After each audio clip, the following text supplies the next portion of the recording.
છોટાઉદેપુર જિલ્લાના જંગલ વિસ્તારમાં કુદરતનો અનોખો ખજાનો છુપાયેલો છે। અહીં કુદરતી રીતે ઉગતા સીતાફળ આદિવાસી લોકો માટે આશીર્વાદ રૂપ સાબિત થયા છે।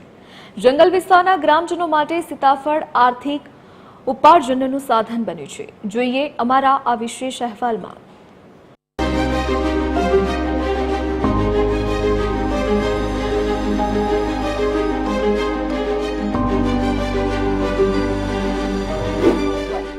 છોટાઉદેપુર જિલ્લાના આદિવાસી વિસ્તારોમાં હાલ સીતાફળની મોસમ ચાલી રહી છે। ઘણા પરિવારો આ ફળના વેચાણથી આર્થિક રીતે પગભર થઈ રહ્યા છે।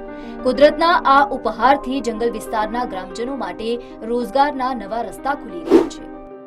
અમારા ગામમાં જંગલ હે ને અહીંથી લાવજે જંગલમાંથી તોડીને ઘર લાવી ભેગા કરી દે, પછી આમ રોડ પર આવજે પછી આ ઉદયપુર લાઈન વેચી દે।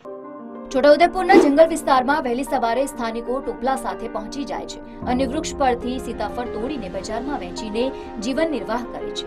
સીતાફળની સિઝન દરમિયાન તેઓ દરરોજ 400 રૂપિયાની કમાણી કરે છે। લોકો દૂર દૂરથી આવીને અહીંના કુદરતી અને ઓર્ગેનિક મીઠા સીતાફળ ખરીદે છે। જંગલમાંથી છોટાઉદેપુર જિલ્લામાંથી જંગલમાંથી આદિવાસી લઈને આવે છે ને આ માલ છે ને જંગલના વિસ્તારનો માલ આવે છે, આદિવાસી લઈને આવે છે તો અમે ખરીદીએ છીએ તો અમારું રોજગારી ચાલે છે બધે। પછી અમે મોકલીએ છીએ બહાર, વડોદરા, અમદાવાદ, સુરત, ગાંધીનગર, રાજકોટ, ગોંડલ બધે મોકલીએ છીએ। આદિવાસી લઈને આવે છે ટોપલા, કુદરતી થાય છે જંગલોમાં। સીતાફળ માત્ર આર્થિક રીતે જ નહીં પણ આરોગ્ય માટે પણ ખૂબ જ લાભદાયક ગણાય છે।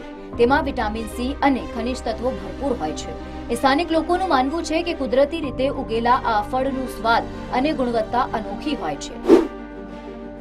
હાલમાં સીતાફળ છોટાઉદેપુર જિલ્લામાંથી વડોદરા, સુરત, અમદાવાદ જેવા મોટા શહેરોમાં ઠલવાઈ રહ્યા છે અને માર્કેટમાં 70 થી 80 રૂપિયા પ્રતિ કિલો વેચાણ થઈ રહ્યું છે। ત્યારે આ એક જંગલમાંથી એક ત્યાંના સ્થાનિક લોકોને એક પૂરક રોજગારી પણ પૂરું પાડે છે અને આર્થિક રીતે વૃદ્ધિ પણ એ લોકો પોતાના પરિવારજનો કરી રહ્યા છે। આદિવાસી સમાજ માટે આ સીતાફળ માત્ર કમાણીનું જ માધ્યમ નથી, પરંતુ કુદરત પ્રત્યેના તેમના જોડાણનું પણ પ્રતીક છે। પેઢી દર પેઢી આ કુદરતી વ્યવસાય જાળવી રાખતા આદિવાસીઓ આજના યુગમાં આત્મનિર્ભર બનવાનો ઉત્તમ દાખલો આપી રહ્યા છે। છોટાઉદેપુરના જંગલોમાં ઉગતા આ સીતાફળ હવે આદિવાસી સમાજ માટે આશીર્વાદ સાબિત થઈ રહ્યા છે। અજય જાની, છોટાઉદેપુર, TV 13।